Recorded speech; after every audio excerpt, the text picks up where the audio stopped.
Hello बच्चों, आज हम लोग अगली कड़ी में रासायनिक समीकरण उसका महत्व क्या है इसका अध्ययन करेंगे। केमिकल इक्वेशन क्या है। आप बचपन से रसायन विज्ञान तो पढ़ते आ रहे हैं और केमिकल रासायनिक समीकरण को जानते हैं और प्रयोग भी करते हैं। तो हम जब रासायनिक समीकरण लिखते हैं कैसे लिखते हैं, क्या लिखते हैं, क्यों लिखते हैं, इन सब प्रश्नों का हम लोग उत्तर खोजेंगे। छोटी छोटी बातें हैं, ये पिछली कक्षा में पढ़े हैं, पुनः ध्यान से देख लीजिए तो थोड़ा सा हम लोग को आगे इस पर आधारित गणनाएं करने में आसान हो जाएगा और प्रैक्टिकल में भी आसान आपको रहेगा। अगर रासायनिक समीकरण का अर्थ समझते हैं तो आप सारे जो पीछे अब तक पढ़ाया गया सारे प्रश्नों को बहुत आसानी से भी हल कर सकते हैं। देखिए, किसी रासायनिक परिवर्तन का सूत्रों व प्रतीकों के द्वारा प्रदर्शन रासायनिक समीकरण कहलाता है। जैसे BaCl2 प्लस AgNO3 ये आपस में मिलकर AgCl और BaNO3 का ट्वाइस बनाता है। क्या नाम है इसका? BaCl2 बताइए। Barium chloride. बैरियम क्लोराइड इसका नाम है बेरियम क्लोराइड। बेरियम क्लोराइड इसका नाम है। देखिए, कुछ छात्र कह रहे हैं कि सर अंग्रेजी मीडियम में क्या होता है, कैसे होता है। तो देखिए, रासायनिक समीकरण ये है silver chloride nitrate. Silver nitrate NO3 को नाइट्रेट पढ़ते हैं। Cl जब किसी यौगिक में चला जाता है तो क्लोराइड पढ़ते हैं। इसी तरह ये क्या हो जाएगा, Ag सिल्वर हो जाएगा, Cl क्लोराइड हो जाएगा। सिल्वर क्लोराइड, यहाँ बेरियम नाइट्रेट हो जाएगा। अब ये जो रासायनिक समीकरण लिखा गया है ये संरचनात्मक रासायनिक समीकरण कहलाता है। इसमें यह बैलेंस समीकरण नहीं है, संतुलित समीकरण नहीं है। इसमें रासायनिक अभिक्रिया प्रारंभ कराने के लिए किसी पात्र में, किसी बर्तन में बेरियम क्लोराइड और सिल्वर नाइट्रेट मिलाया गया। प्लस ये बताया रहा है, यहाँ प्लस चिन्ह बता रहा है कि बेरियम क्लोराइड में सिल्वर नाइट्रेट मिला गया। ये गणित का रूल लागू नहीं हो रहा है यहाँ पर, यहाँ इसमें इसको डाला गया है। अब ये नहीं है कि 2 धन 3 बराबर इसका, अब इसका योग क्या होगा तो गणित वाला फार्मूला नहीं काम करेगा। यहाँ पर देखिए, बेरियम क्लोराइड सिल्वर नाइट्रेट से मिलकर सिल्वर क्लोराइड और बेरियम नाइट्रेट बना देता है। इस तरह जो है यह संरचनात्मक समीकरण कहलाता है। ये तीर के बाएं वाले पक्ष को अभिकारक कहते हैं और ये दाहिने वाले पक्ष को इधर उत्पाद यानी रिएक्टेंट और प्रोडक्ट। 2 रिएक्टेंट मिलकर 2 पदार्थ यानी 2 प्रोडक्ट, 2 नई चीजें बनाते हैं। अब देखिए, यानी barium chloride BaCl2 plus 2 AgNO3। यहाँ पर कोई अंक नहीं है तो यहाँ पर 1 था, यहाँ 2 है और ये बना दिया 2 AgCl प्लस BaNO3 का ट्वाइस। तो ये बैलेंस संतुलित रासायनिक समीकरण है। इसी कहते हैं संतुलित रासायनिक समीकरण कहते हैं। तीर के बाएं तरफ जो है ये क्या होता है, अभिकारक, ये रिएक्टेंट होता है और दाहिनी तरफ ये उत्पाद होता है, प्रोडक्ट होता है। आइए इसी संबंधित एक जानकारी ले लें कि स्टोइकियोमेट्रिक गुणांक क्या है। स्टोइकियोमेट्रिक कोफिशिएंट बताइए। कोई रासायनिक अभिक्रिया दे दिया गया, जैसे MnO2 plus HCl MnCl2 plus H2O plus Cl2 का स्टोइकियोमेट्रिक गुणांक बताइए। तो स्टोइकियोमेट्रिक गुणांक ये होता है, परिभाषा देख लीजिए, संतुलित रासायनिक समीकरण में, किसमें, संतुलित बैलेंस केमिकल इक्वेशन में अभिकारकों और उत्पादों, अभिकारक ये हुआ, उत्पाद ये हुआ, की मात्राओं उचित संख्याओं द्वारा पहले लिखा जाता है। जैसे यहाँ BaCl2 प्लस 2AgNO3 उचित संख्याओं द्वारा पहले लिखा जाता है, यानी यहाँ 2AgNO3,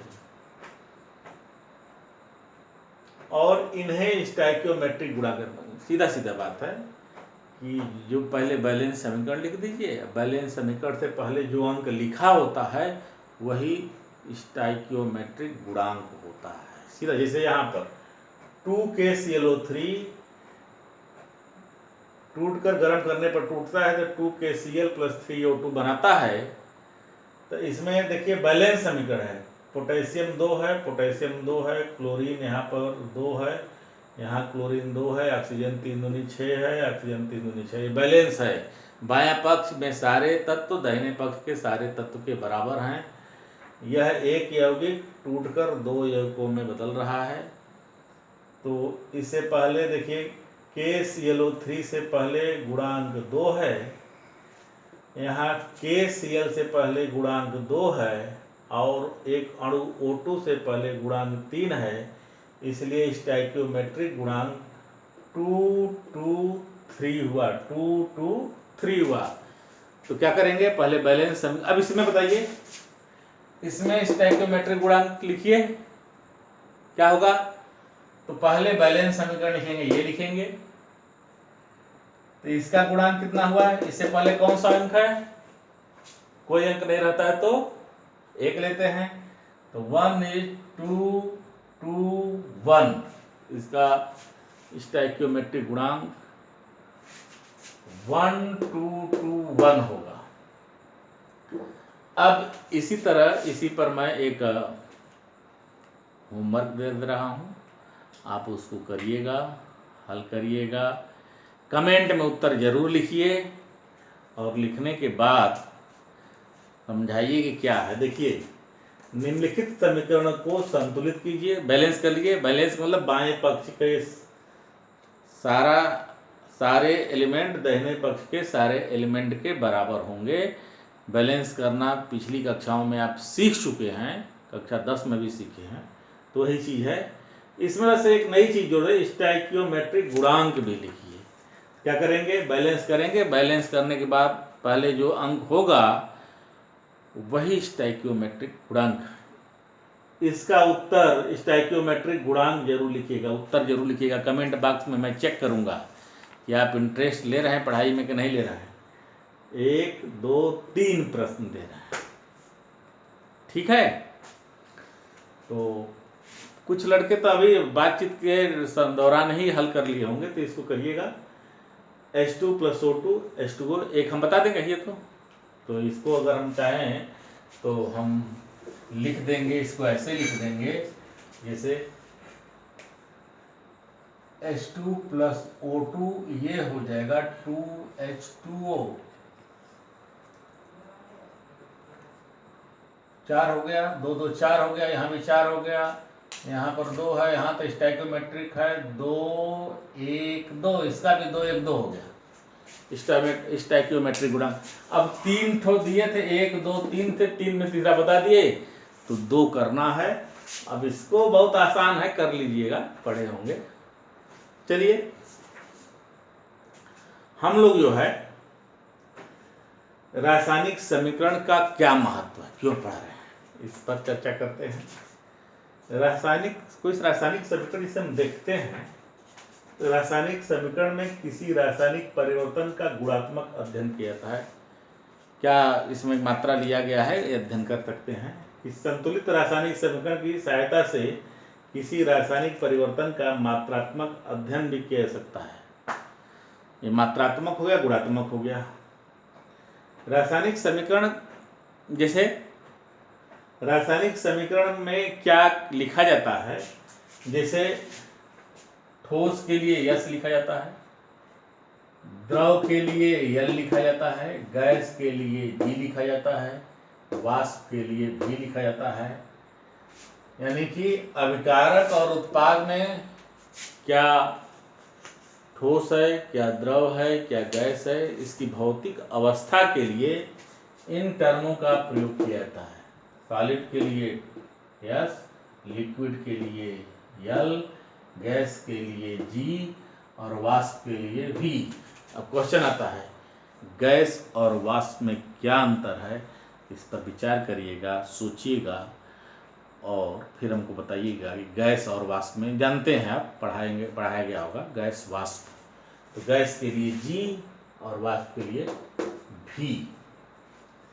जली विलयन के लिए एक्यू, एक्वस, जली विलयन जहाँ लिखा जाता है वहाँ पर जैसे जली विलयन में मिलाया गया, अक्सर कोई पदार्थ जली विलयन में मिलाया जाता है, तो जली विलयन के लिए एक्यू लिखा जाता है। उत्पाद जो अविलेय बनते हैं, अविलेय ठोस के रूप में नीचे बैठ जाते हैं, जैसे बेरियम क्लोराइड में तो ये नीचे बैठ गया, तो जो नीचे बैठ जाते हैं उनके लिए एरो नीचे लगा देते हैं इस तरह।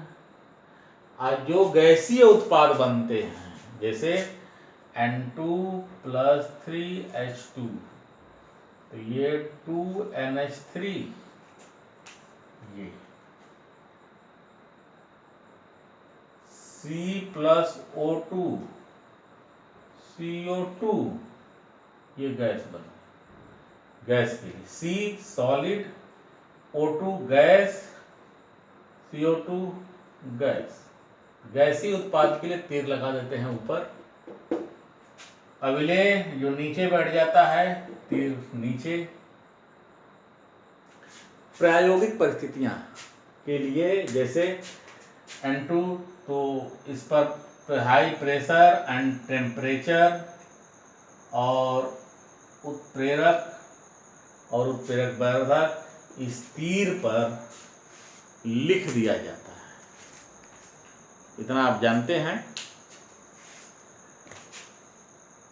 अनुत्क्रमणीय अपक्रिया, अपक्रिया में अभिकारक को मिलाते हैं, उत्पाद बन गया, तो वह उत्पाद जब बन जाता है तो पुनः बाएं पक्ष या पुनः अभिकारक की तरफ नहीं आता है, नई चीज बन जाती है, नई चीज का गुण धर्म सब कुछ अलग हो जाता है। तो यह अनुत्क्रमणीय अपक्रिया के लिए तीर ऐसे लिखते हैं, इस तीर द्वारा लिख देते हैं, या बराबर भी लिख सकते हैं, बराबर भी लिख सकते हैं। जैसे ये तीर है तो ये अनुत्क्रमणीय अपक्रिया, अब ये मिलकर ये बना दी, तो ये पुनः इसको नहीं बना पाएंगे। उत्क्रमणीय अपक्रिया के लिए दो तीर लगाकर करते हैं, जैसे N2+3H2, ये जो है 2NH3, यानी अमोनिया जब टूटती है तो पुनः नाइट्रोजन और हाइड्रोजन में बदल जाती है। तो ये अनुत्क्रमणीय अपक्रिया के लिए इस तरह दर्शाते हैं। इसके बाद हम लोग ऊष्माक्षेपी अपक्रिया और ऊष्माशोषी अपक्रिया के लिए क्या लिखते हैं, इसको भी आते हैं, हम लोग सीखते हैं। अपक्रिया में अवशोषित तथा उत्सर्जित ऊष्मा को कैसे प्रदर्शित करते हैं, इसको जान लें। जैसे ये अभिकारक है, रिएक्टेंट है, ये रिएक्टेंट प्रोडक्ट में बदलता है, तो या तो ऊष्मा यदि उत्सर्जित होती है, यानी बाहर एक्सोथर्मिक ऊर्जा उसमें निकलती है, यानी ऊष्मा निकलती है, तो उसमें लिख देते हैं +Q, प्रोडक्ट के आगे ये +Q कितनी है, जैसे 94,000 किलो 94,000 कैलोरी है, किलो जूल है, कुछ इस तरह जो है। तो इसे ऐसे जब लिखा रहता है तो इस तरह की अपक्रिया ऊष्माक्षेपी अपक्रिया कहलाती है, जिसमें ऊष्मा निकलती है। जैसे कार्बन को ऑक्सीजन में जलाते हैं तो CO2 बनता है और ऊष्मा निकलती है, तो कहते हैं ऊष्माक्षेपी अपक्रिया। तो लिखते कैसे हैं, लिखने का ढंग यह है +Q, अभिकारक जो चेंज होता है उत्पाद में, तो यहाँ +Q होता है। या इसको ऐसे भी लिखते हैं, अभिकारक उत्पाद बदलता है तो delta H is equal to minus Q, बाहर इतनी उष्मा बाहर निकल रहा है, इसलिए माइनस क्यू बाहर लिख देते हैं। तो इस तरह समझा जा सकता है कि यह क्रिया एक्सोथर्मिक है या एंडोथर्मिक। जैसे एक अभिक्रिया ए प्लस बी अभिक्रिया करके सी प्लस डी बना रही है, सी प्लस डी बना रही है, और यहाँ लिखा delta H is equal to minus Q. तो माइनस क्यू ये बता दिया कि यहाँ पर यह अभिक्रिया पूछा जाएगा कि उष्मा छेपी है कि उष्मा शोषी है, तो कैसी अभिक्रिया होगी? यह उष्मा छेपी अभिक्रिया। इसी तरह अभिकारक उत्पाद बदलता है, यहाँ माइनस क्यू होता है, तो माइनस क्यू यानी उष्मा ठंडक आती है यहाँ पर, तो यहाँ पर उष्मा शोषी अभिक्रिया होती है। अगर इसी तरह के इसको अगर प्लस क्यू कर दिया जाए, ए प्लस बी प्लस बनाता है सी प्लस डी में, तो इस तरह की जो अभिक्रिया होती है उष्मा शोषी होती है, एंडोथर्मिक होती है। इसको ऐसे भी लिखते हैं, अभिकारक उत्पाद बदलता है तो delta H equal two plus Q, ये उष्मा शोषी अभिक्रिया होती है। अब आगे हम लोग पढ़ते हैं रासायनिक अभिक्रिया के प्रकार। तो उसके लिए कितने रासायनिक समीकरणों के प्रकार यानी टाइप ऑफ केमिकल इक्वेशन मुख्यतया दो तरह के ही होते हैं। आणविक समीकरण यानी मॉलिक्यूलर इक्वेशन, इसमें जो हम मॉलिक्यूल के रूप में अभिकारक और उत्पाद होते हैं, जैसे C2H6 ये है एथिलीन, एथिलीन है ये। जी मतलब ये अणु जो है गैस के रूप में है, ये अणु को है गैस, बताए अभी पीछे कि गैस के लिए जी लिखते हैं और उस अभिकारक और उत्पाद के साथ लिख देते हैं, तो यहाँ गैसियस स्टेट में है।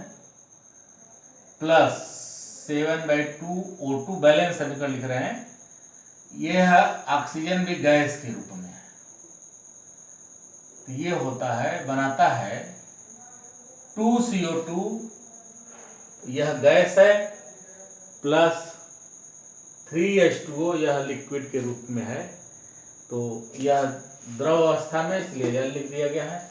ये अणु है, ये एक अणु दूसरे अणु से क्रिया करके यानी एथिलीन, इथीन ऑक्सीजन से क्रिया करके कार्बन डाइऑक्साइड और जल बनाता है। अब इस प्रश्न को हम ऐसे भी कह सकते हैं कि निम्नलिखित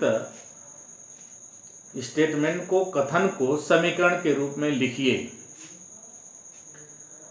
एथिलीन ऑक्सीजन से क्रिया करके कार्बन डाइऑक्साइड और जल बनाती है, तो ये एथिलीन गैस है, ऑक्सीजन गैस है, कार्बन डाइऑक्साइड गैस है और H2O भी लिक्विड है। तो ये आणविक समीकरण हो गया। आयनिक समीकरण, आयनिक समीकरण में यथासंभव आयनों के रूप में लिखा जाता है, जैसे NaCl प्लस AgNO3 ये मिलकर बनाता है AgCl तथा NaNO3। इसका मतलब NaCl sodium chloride silver nitrate से क्रिया करके सिल्वर क्लोराइड और सोडियम नाइट्रेट बनाता है, तो इसका नाम है सोडियम क्लोराइड, और ये सिल्वर नाइट्रेट, यह है सिल्वर क्लोराइड और यह है सोडियम नाइट्रेट। ये बना दिया। अब इसका आयनिक रूप कैसे है, तो ये चूंकि आयनिक कंपाउंड है इसलिए आयनों में टूट जाएगा, तो Na प्लस Cl माइनस में टूटा, ये AgNO3 सिल्वर आयन और नाइट्रेट आयन है, इसको पढ़ते हैं क्लोराइड आयन, क्लोराइड आयन, और इसको पढ़ते हैं नाइट्रेट आयन। सिल्वर क्लोराइड ये आयनिक, ये ठोस बनाता है, यह मिलकर यानी यह AgCl ये आपस में मिलकर जो है ये ठोस बना देता है। यह आयनिक रूप में नहीं होता है, इसलिए यह ठोस अवस्था में अविलेय रहता है, बताए हैं अभी, इसलिए तीर नीचे बैठ जाता है। तो ये सिल्वर क्लोराइड हो गया। ये फिर सोडियम नाइट्रेट, सोडियम आयन और नाइट्रेट आयन बनता है। इस तरह के समीकरण को हम आयनिक समीकरण कहते हैं। इसके बाद हम लोग अगले वीडियो में सीमांतर कर्मक पढ़ेंगे और बहुत महत्वपूर्ण है। छोटी छोटी बातें हैं, अगर जान लेंगे तो बहुत आसान रहेगा। अगर आज तक अभी तक मेरे चैनल को सब्सक्राइब नहीं किए हैं तो ज़रूर सब्सक्राइब करिए।